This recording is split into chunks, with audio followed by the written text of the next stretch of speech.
I've been building my own kingdom for everyone to see. It exists to keep me safe from harm, and it's intact to glorify me. Nobody helped me build this up. It was me and me alone. I've appointed myself as the king, and I've given myself the throne. But it turns out I'm no ruler, and I have no control. So I have decided to destroy it all.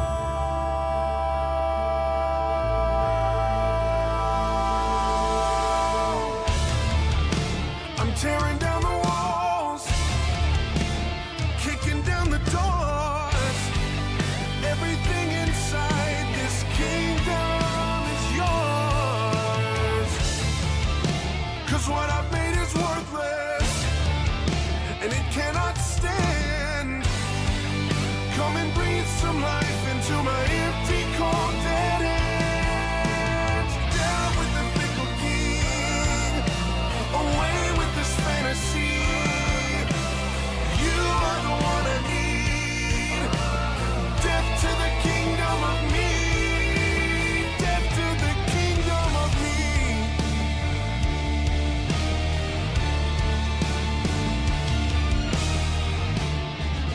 I should probably be frightened.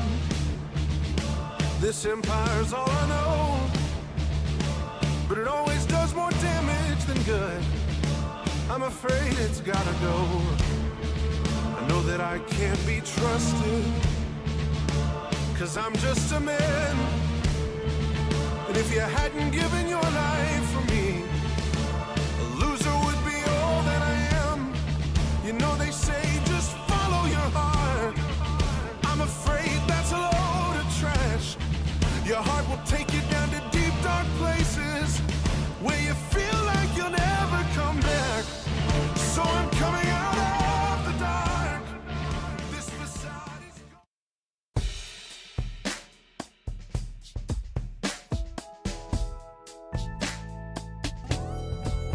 I woke up feeling like it was time to tighten up. Yeah, I woke up feeling like it might be a good day to get it done. That's right. Oh, the stadium is just like my second house. Now I'm two-tone talking, they can't shut my mouth. I woke up feeling like it was time to tighten up. Yeah, yeah, yeah, yeah. I woke up feeling like it was time to tighten up.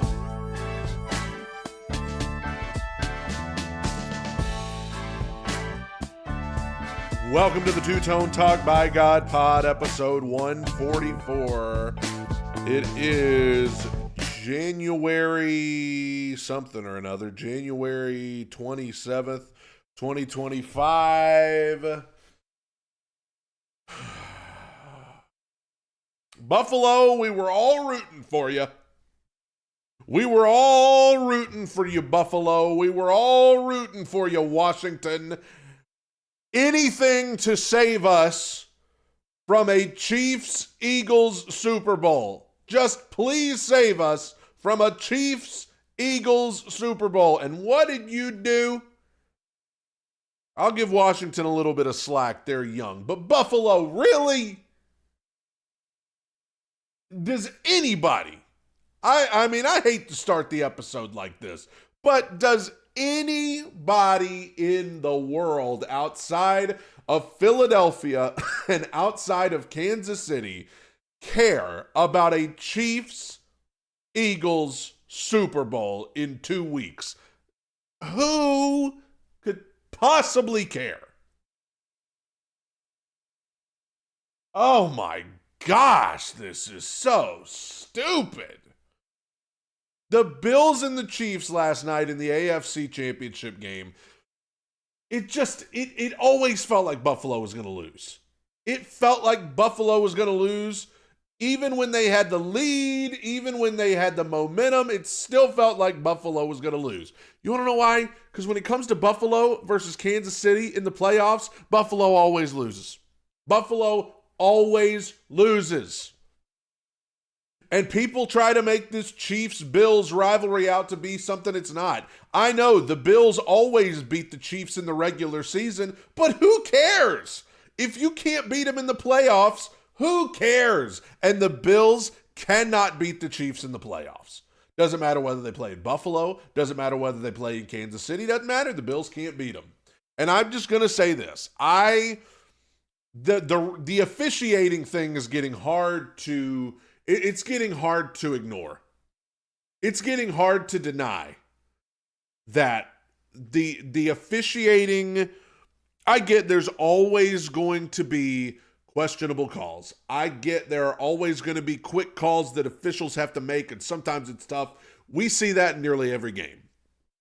But the way that the Kansas City Chiefs, who are already great, okay, we try and act like it's all the officiating is the only reason Kansas City wins. No, Patrick Mahomes will probably go down as either top 3, top 2, maybe even top 1 best quarterbacks I've ever seen.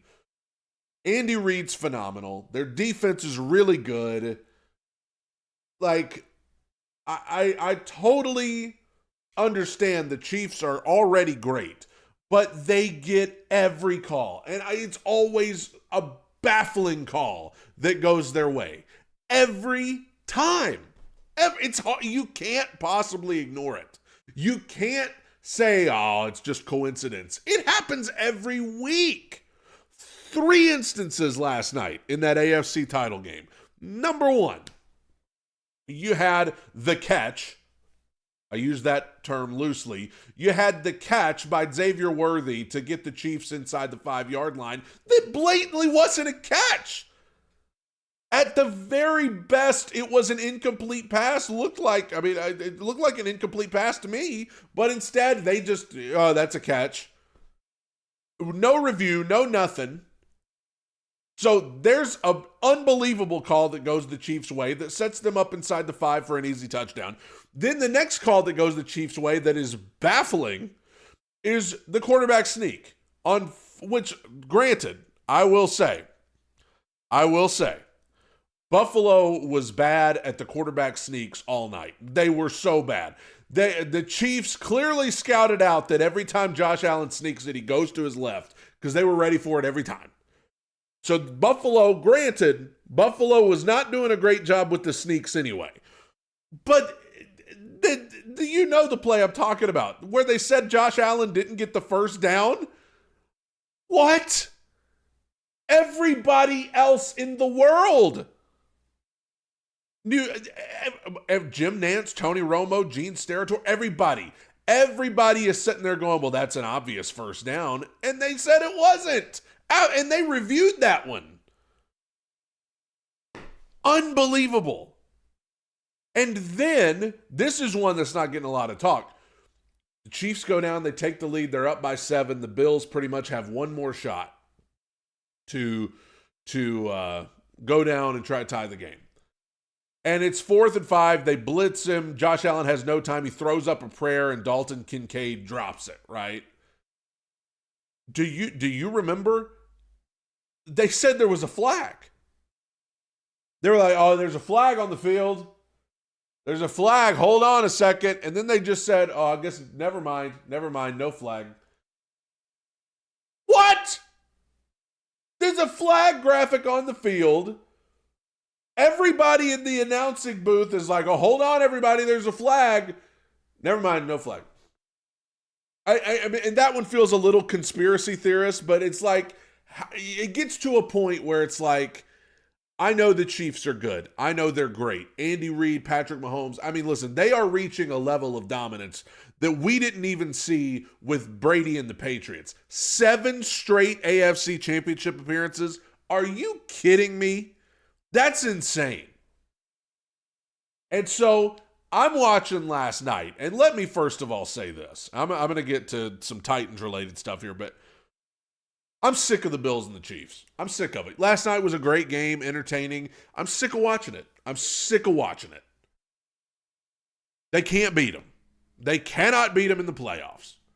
I'm sick of watching the Bills and the Chiefs. Same result every time. Somebody else has got to step up. Somebody. I mean, as long as it's not the Ravens and as long as it's not somebody else in the AFC South, I'm fine. But somebody, please. I mean, this is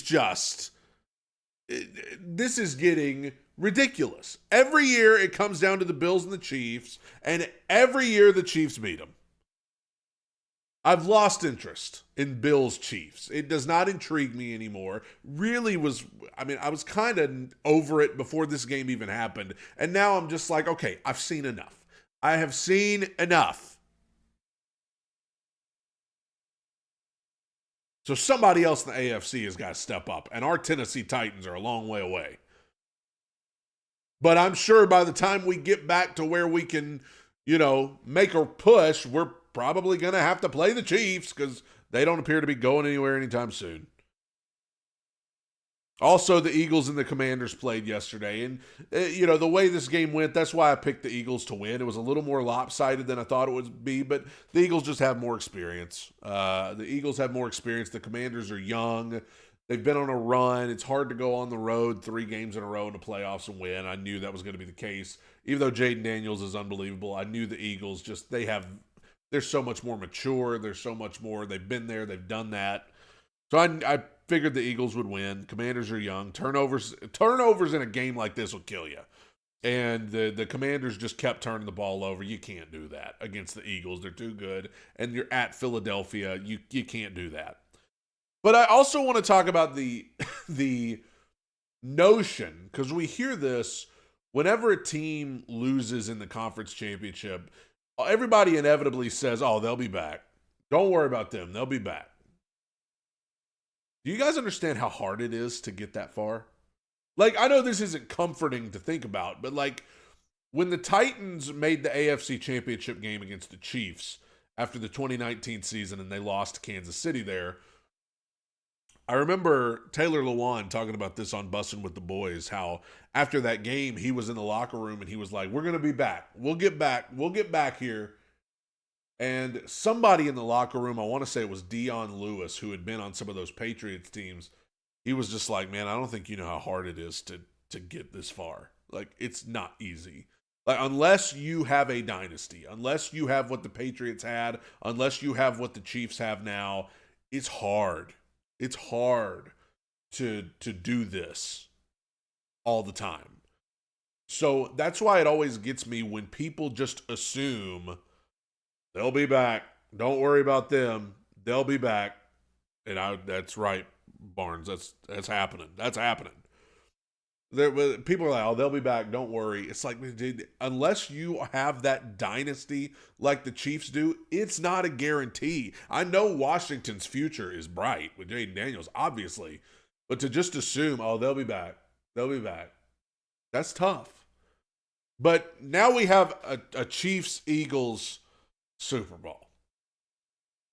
Just the lamest possible outcome. Like, who cares? Who cares? I hate them both. Like, I hate them both. I don't want to see either of them win a Super Bowl. It doesn't interest me in the slightest. And so you have 2 teams here who have made the Super Bowl for completely different reasons. The Eagles have a super team, right? I mean, they've got Saquon's out of his mind. I mean, Saquon, he's not human. He's an alien. And as much as I love Derrick Henry, I think Saquon's the best doing it right now. Derrick, a close second, but Saquon's out of his mind. But the Eagles have a super team. Defensively, they have just stacked all over the field.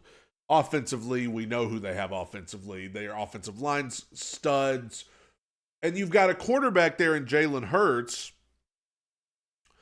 who, he's been playing well. I'm not going to take anything away from him. But, I mean, when you think about, like, the greats in the NFL right now, you're probably going to go a good ways down the list before you get to Jalen Hurts. But in the NFC, things are just different. That's the difference, the conferences. In the NFC, who were the guys leading the way? Brock Purdy. God bless Brock Purdy. Okay. God bless him. But, like, as good as I think Brock Purdy is, nobody's putting him on the level as Mahomes, as Burrow, as Allen, as Jackson. He's good. But in the AFC, I don't even think he could cut it. Then you've got Jared Goff. We saw him in the playoffs this year, and he was great for Detroit this year. I thought Goff was great for Detroit until the playoffs. But Hurts, Goff, whoever else I named, Purdy, these are guys that, then you look at the AFC where it's Mahomes, Allen, Jackson, not the country singer Alan Jackson. I'm talking about two separate people. Josh Allen, Lamar Jackson, Joe Burrow. Now you have Stroud in there who's revered as a good quarterback. It's like, dang, what it takes to get to the Super Bowl in these two conferences are two completely different things. In the NFC, you can get away with making the Super Bowl with pretty good quarterback play if you have a super team around them. You can get away with Jalen Hurts. You can get away with Jared Goff. You can get away with Brock Purdy if you're in the NFC, if you have a super team around them. But in the AFC, you know what you got to have. In the AFC, you got to have a stud under center. That's how you're going to do it in the AFC. In the AFC, if you're going to beat Mahomes, if you're going to beat Josh Allen, if you're going to beat Joe Burrow, if he ever makes playoffs again, if you're going to beat Lamar Jackson, you've got to have elite quarterback play. Look at Houston. They have good enough quarterback play to get them past the first round.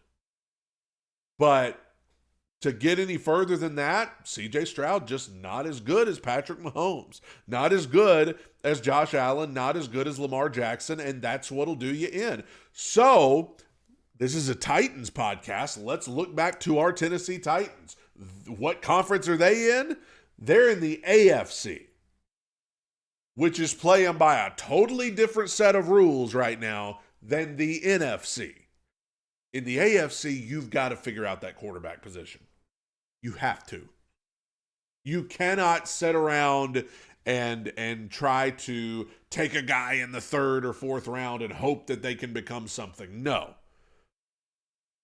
You have got to, as Mike Borgonzi said in his introductory press conference, we're going to turn over every rock. We are going to look under every rock to try to find what to do about this quarterback position. And that's great, but I'm telling you, as great as I think Abdul Carter is, as great as I think Travis Hunter is, as much as I'm interested in trading back and getting more draft capital, you need to do every bit of exploration on Cam Ward and Shedeur Sanders that you could possibly do.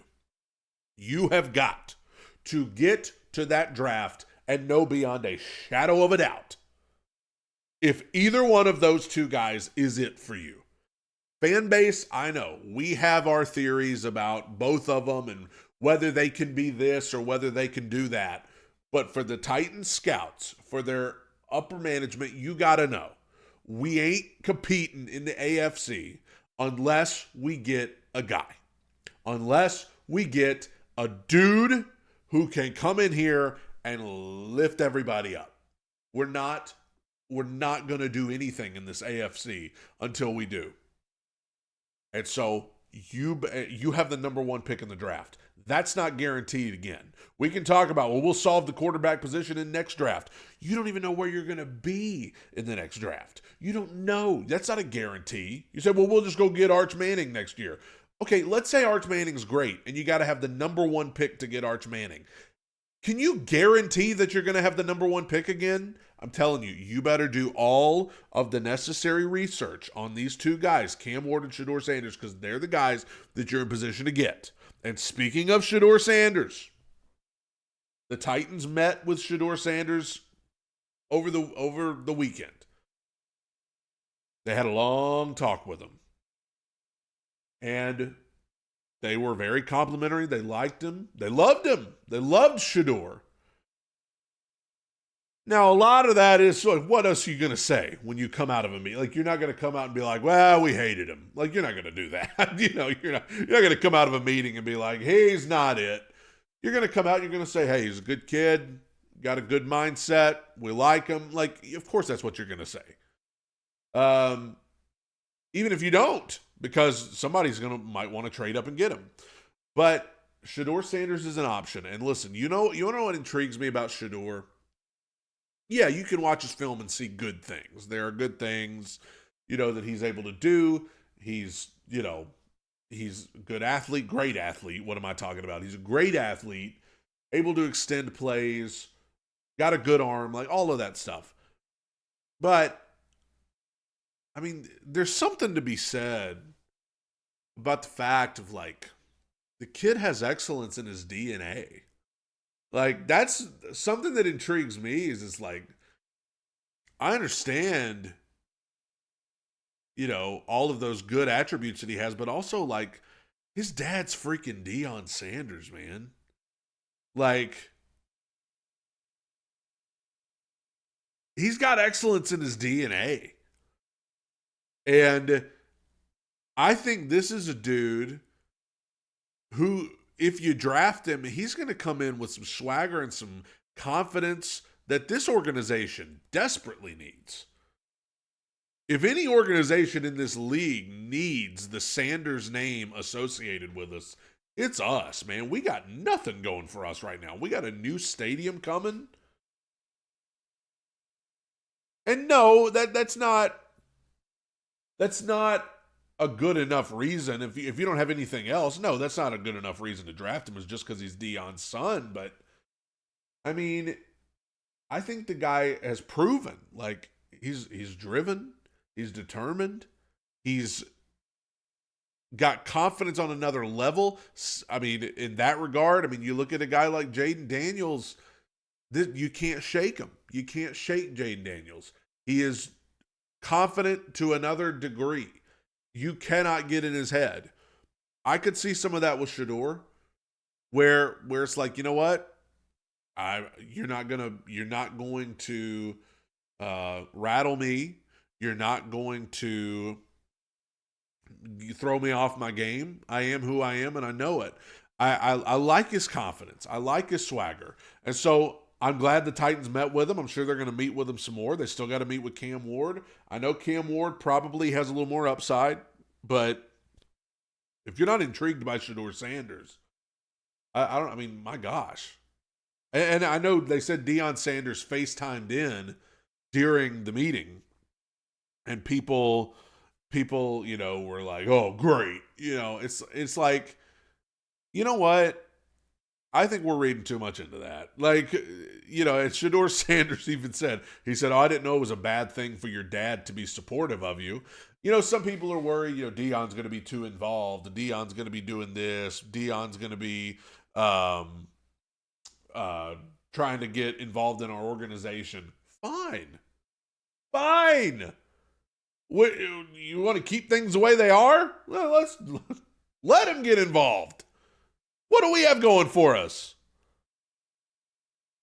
Now, on one hand, yeah, I feel like people are solely interested in Shedeur Sanders because of his last name. But on the other hand, I get it. That's a valid reason to be interested.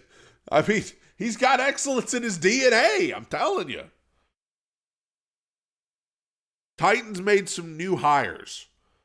Hired Dave Ziegler to be the new assistant GM to Mike Borgonzi. So another cook in the kitchen, ladies and gentlemen. Another cook in the kitchen for Tennessee Titans, but he's coming in to be the assistant GM. No relation to Dolph Ziggler. If anybody knows, if anybody gets that joke. Dave Ziegler's the new assistant GM, and they also Reggie McKenzie. Shout out to Diana Rossini. You kind of called it. Reggie McKenzie has been hired to work in the front office for Tennessee Titans too. Made a couple of other hires. One thing that I will say about this early formation of the Tennessee Titans coaching staff going into Brian Callahan's second year definitely seems as though, in Brian Callahan's first year, there were a lot of first year guys. There were a lot of young coaches who were going into their first year in a major position. And now it looks like the Titans are trying to bring in some more experience to go along with those new guys. And I think that's a good call. I think, this is a Titans coaching staff that kind of looked like they were inexperienced this season. And so you need to bring in some experience to combat all of that newness. And so in that regard, these are a couple of hires that make sense. Also, the Titans have a new tight ends coach, a name you might recognize, Luke Stocker. You're Luke Stocker? Former tight end for the Tennessee Titans in, I think, 2018.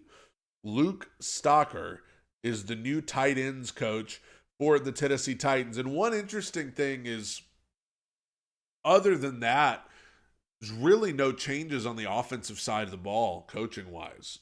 That's interesting. But Brian Callahan's back. Holtz is back. Colt Anderson's gone. That's a special teams deal, but Colt Anderson's gone.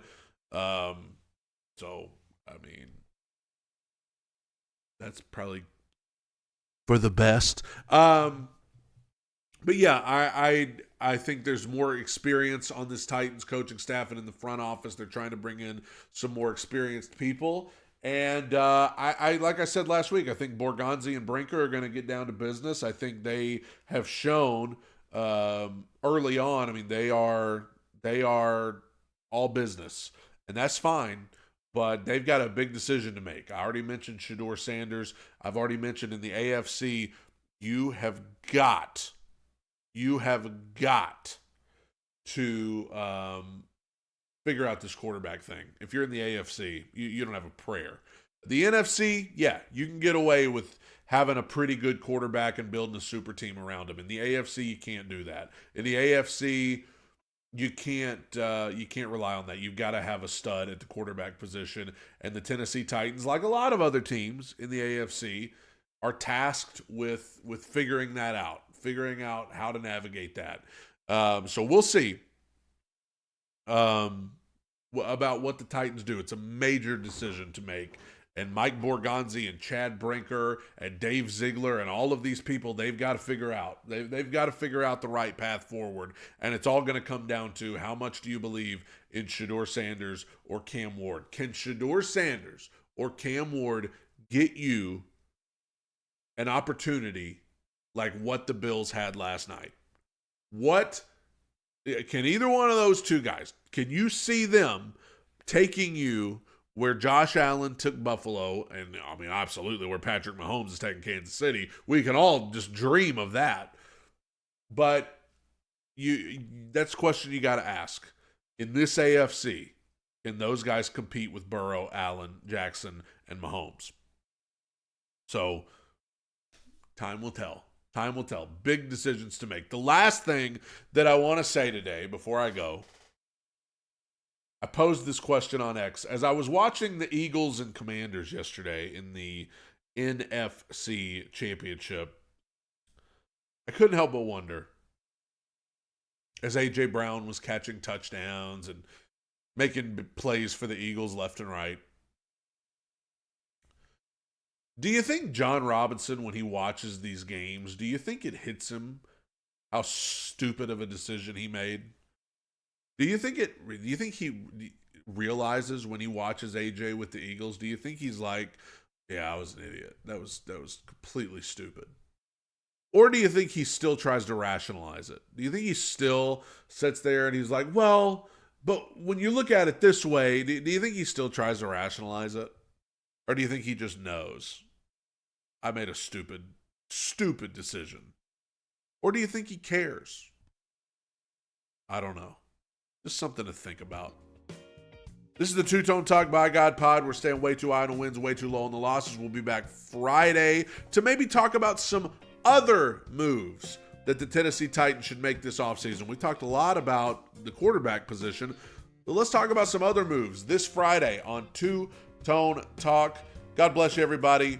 Even though the Super Bowl is going to suck, have a good day anyway. God bless you. Tighten up. Bye.